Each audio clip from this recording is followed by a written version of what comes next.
నీ నోటి చలవ వల్ల అలాగే జరగాలని ఆ దేవుణ్ణి వేడుకుంటున్నానమ్మా.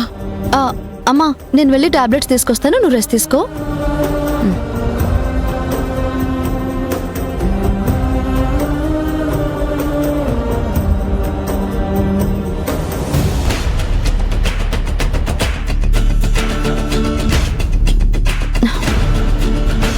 ఏం చేద్దాం, నా కర్మ. ఈవిడి గారికి సేవలు చేయాల్సి వస్తుంది.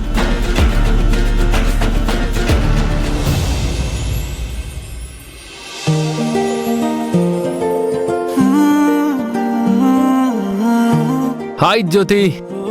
ఏంటి తిరుబాబు ఇలా వచ్చారు? ఏమైనా కావాలా? టిఫిన్ రెడీ చేస్తున్నాను, 20 నిమిషాల్లో రెడీ అయిపోతుంది. తిండి కోసం తప్ప నా వైఫ్ దగ్గరికి నేను ప్రేమగా రాకూడదా? అలాని కాదు తిరుబాబు, జనరల్ గా మీరు కిచెన్ లోకి రారు కదా, అందుకే అలా చెప్పాను. ఎప్పుడూ రాకపోవచ్చు, కానీ ఈరోజు ఒక స్మాల్ డెసిషన్ తీసుకొని ఒక దృఢ సంకల్పంతో కిచెన్లోకి అడుగు పెట్టాను. ఏంటో ఆ సంకల్పం? ఈరోజు టిఫిన్ నేను ప్రిపేర్ చేస్తాను. మీకు వంట చేయటం వచ్చా? అదేమైనా బ్రహ్మ విద్య? నువ్వు పక్క నుండి అది ఎలా చేయాలో చెప్పు, నేను ప్రిపేర్ చేస్తాను. వద్దు తిరుబాబు, అత్తయ్య గారి వాళ్ళు చూస్తే కోపడతారు. నా వైఫ్తో కలిసి సరదాగా వంట చేసే స్వేచ్ఛ స్వాతంత్రం కూడా నాకు లేదా? తప్పుకో, నేను చేస్తాను. వద్దు తిరుబాబు, నా మాట వినండి. అత్తయ్య గారు చూస్తే పెద్ద గొడవ చేస్తారు. టెన్షన్ పడకు, ఇంట్లో అమ్మ శ్రావ్య ఇద్దరూ లేరు, అందుకని నువ్వు చూస్తూ ఉండు. నేను చేస్తాను. అదేం కుదరదు, నేనే చేస్తాను. ఇది రిక్వెస్ట్ కాదు, ఆర్డర్. తప్పదా? అదేగా చెప్తున్నాను, ఇలా ఇవ్వు.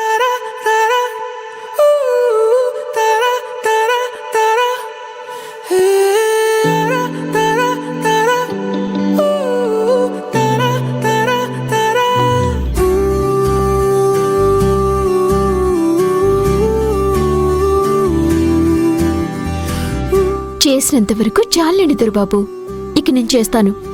మీరా పక్కన కుర్చీ వేసుకుని కాలు మీద కాలు వేసుకుని కూర్చోండి. ఎవరు స్టార్ట్ చేశారో వాళ్లే ఫినిష్ చేయాలి. నువ్వేం మాట్లాడుకో, ఇది పట్టుకో.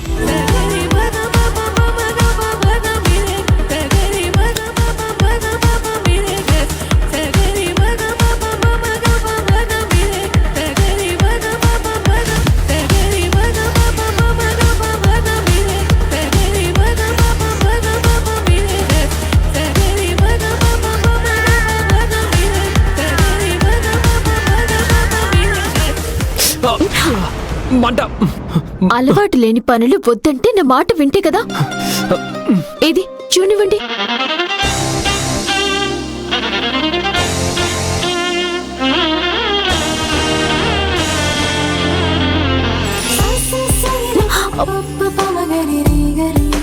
దుర్బాబు, ఏంటిది? వదలండి దుర్బాబు. కంట్లో మంట తగ్గాలంటే నువ్వింకా దగ్గరగా ఉండాలి. ప్లీజ్ దుర్బాబు. నేనెక్కడో చదివాను జ్యోతి, భార్యాభర్తల మధ్య ఎక్కువగా రొమాన్స్ జరిగే ప్లేస్ కిచెన్ అంట, తెలుసా? చదివారా? ఇలాంటి సిచ్యువేషన్ ని బట్టి మీరే సృష్టించారా? ఏదైతేనే టైం వేస్ట్ చేయకు.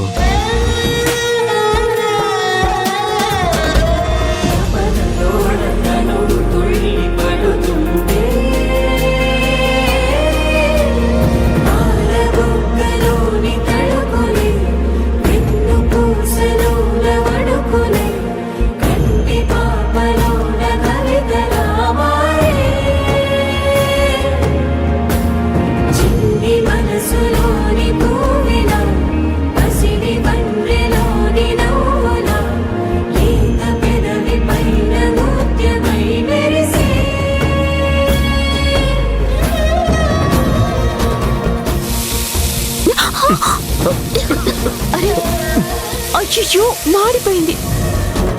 అంతా మీ వల్లే. టిఫిన్ దేముంది, మళ్ళీ చేసుకోవచ్చు, కానీ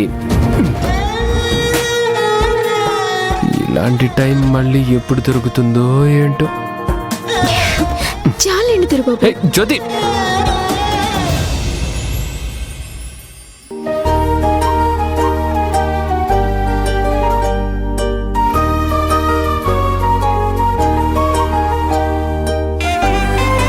అమ్మా, వేడివేడిగా టిఫిన్ చేసి టాబ్లెట్స్ వేసుకుందు. లే అమ్మా.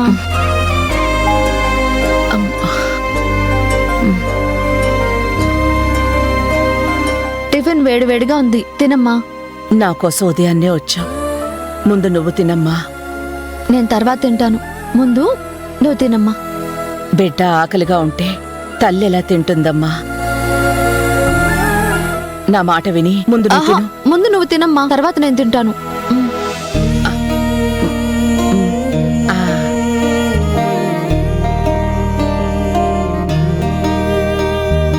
అమ్మ దీవెన ఇక నాన్న రక్షణ, ఈ రెండు కలిసి నేనే అయ్యేలా.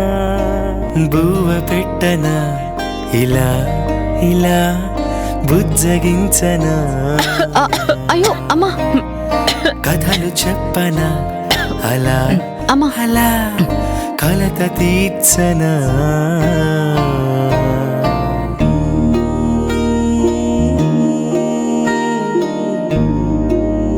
చెంత చేరనా ఇక సేవ చేయనా, నేను చంటి పాపలాగా సాకాలా.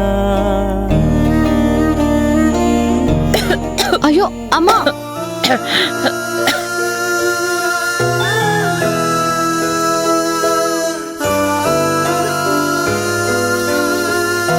ఎందుకమ్మా మాట మాటికి పొరబోతుంది? ఎక్కడో దూరాన ఉన్న మీ అక్క నన్ను తలుచుకుంటూ ఉందనుకుంటాను శ్రావ్య. ఆహా, అవునమ్మా, కరెక్ట్గా చెప్పావు. అక్క నిన్ను తలుచుకుని ఉంటుంది. తను కూడా మన దగ్గరకు వచ్చేస్తే అందరం కలిసి హ్యాపీగా ఉండొచ్చు. నా దిగులంతా ఇప్పుడు అక్క గురించేనమ్మా. అక్క లేదన్న బాధతో నాకు సరిగ్గా అన్నం కూడా తినబుద్ధి అవ్వడం లేదు. ఈ చెల్లెల కోసమైనా మీ అక్క ఎక్కడున్నా సరే తొందరగా రావాలని ఆశపడుతున్నానమ్మా. చేసిన ఓవరాక్షన్ చాలు. ఇంకా ఇక్కడే ఉంటే ఈవిడ గారి జ్వరం నాకు అంటుకుంటుంది. అర్జెంటుగా హాస్పిటల్కి వెళ్ళి మలేరియా, టైఫాయిడ్, డెంగ్యూ టెస్ట్లు అన్నీ చేయించుకుంటాను. లేదంటే నా హెల్త్ రిస్క్లో పడిపోతుంది. అమ్మా, నేను రాజీవ్ని కలవడానికి ఆఫీస్కి వెళ్తాను. నువ్వు మాత్రం టాబ్లెట్స్ వేసుకో. తగ్గలేదంటే నేనే డాక్టర్ గారిని ఇక్కడికి వచ్చేలా ఏర్పాటు చేస్తాను, సరేనా? అలాగేనమ్మా, నువ్వు జాగ్రత్తగా వెళ్ళు. మాధవికి మాత్రం ఎట్టి పరిస్థితుల్లోనూ మనం తల్లి కూతుళ్ళం అన్న విషయం తెలియకూడదన్న విషయం మర్చిపోకు. మర్చిపోనమ్మా. మధ్యాహ్నం టాబ్లెట్స్ మాత్రం మర్చిపోకుండా వేసుకో. సరే, రెస్ట్ తీసుకో. నువ్వు జాగ్రత్త. వస్తానమ్మా.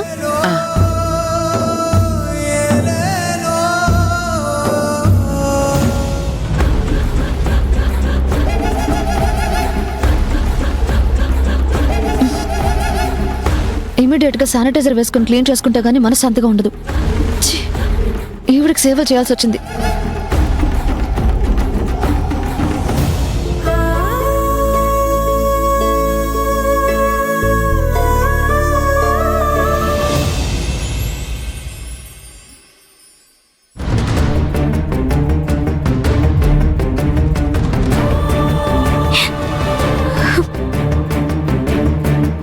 డాక్టర్, చెప్పండమ్మా.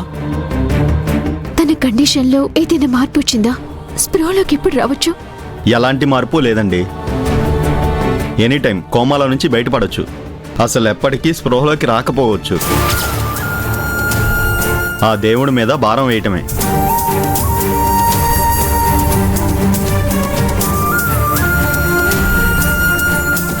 నా వల్లే ఒక విధంగా మీకు పరిస్థితి వచ్చిందన్నా. సారీ అన్నా. నువ్వు స్పృహలోకి రావాలి, నువ్వు బాగుండాలి. నా కోసం, మళ్ళీ మా అమ్మ స్కెచ్ గీయడం కోసం. ఇది నా స్వార్థం కాదన్నా. మా అమ్మ కోసం నేను పడుతున్న ఆవేదన